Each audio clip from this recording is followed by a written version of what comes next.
Unchained X. Now, this is a widely anticipated Kingdom Hearts game made by Disney and Square Enix, so it's a legitimate game. It has been out for about 3 weeks now, as you can see from the notice screen that just popped up. And I just wanted to give you an overview of some of the game and what I've done so far. It's been out for 3 weeks. I've gotten quite far into the game. Right now there are about 250 quests available for everyone, and I'm almost there. 230 some, I think is what it said. 220 some. But you see those other characters, they're friends of mine, Wrexham being Kolos Knight, and then Gwen being Gwenevra. Looking at the actual hub, there are different parts that you can look at. The Keyblades powers are represented by medals, which are different characters with different stats and abilities and special attacks.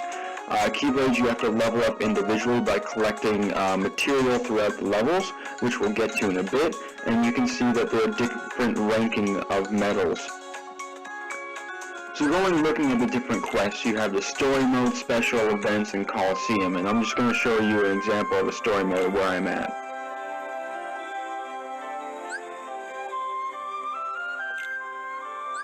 And you can see that this target has a specific blue color, magic color, therefore green in the attack hierarchy down there shows that green is better than blue, blue's better than red, and red is better than green. And so in this screen I'm just looking for another green friendly to use, but there aren't any, so I decided to go with red. Most of the quests will appear similar to this in that they will spawn a number of harvests as well as treasure chests and items which are indicated by sparkles on the ground. And as you can see, you can have different attack patterns, which I'm showing you right here. Regular tap, strike across will do multiple attacks, or like hit multiple people, and then you can actually use the ability of the medal that you have on your cursor. There are a few new Heartless, as well as some that most people would be able to recognize in this game. And one strategy that I came across is that, similar to the drive system from Kingdom Hearts 2, you have a special gauge up top, which allows you to use the special abilities of the medals that you see. So it's best that if you can defeat enemies within the allowed turns of the allowed medals, which are the number of attacks you have, then you can build up your gauge to the point and save it up for like the higher health guys, or the higher defense, or the target bosses for each level, so to speak. Like this guy right here. So we're in a bit of a pickle because what's going on is he's a power affiliation, like a red, and red beats green in this case. So I have to actually use up a lot of my special abilities in order to get this guy down in one turn. All those things I was trying to save up to this point doesn't matter anymore.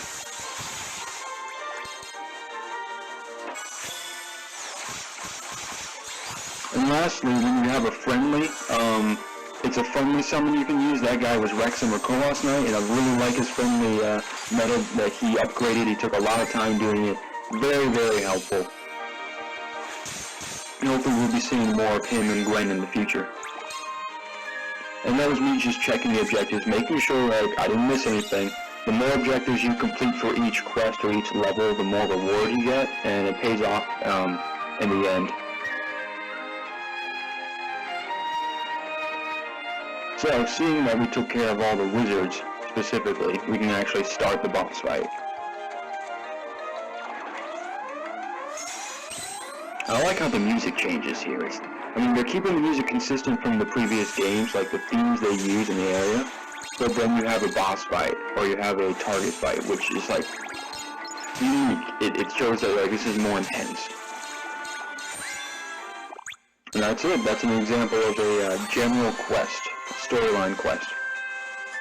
So we were able to do all the objectives here, and close to leveling up, but not quite there. Oh, and by the way, because this is a constantly growing phone app, there isn't a max level of 99. It keeps going. I think the highest I've seen is 150 so right now.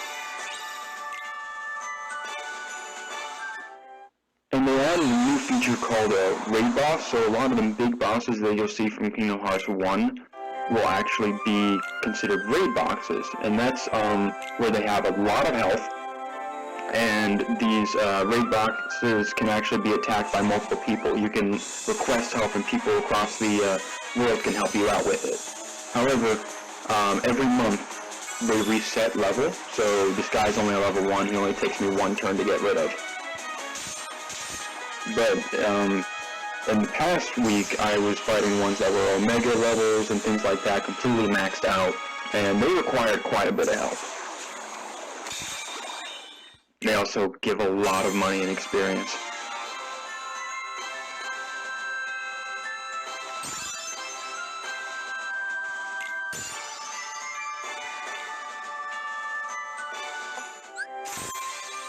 So back in the main area, one of the things you can use with your rewards is look at avatars, which are different costumes you can equip, and you can change up your character.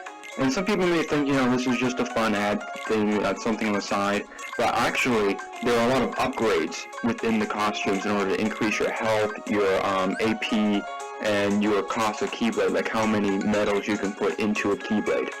So it is something to look into rather than just looking for more costumes. Going back to the hub, unfortunately this is the only time I have right now for this video. And I wanted to thank you all for watching and just wanted to give you an idea of how the game works.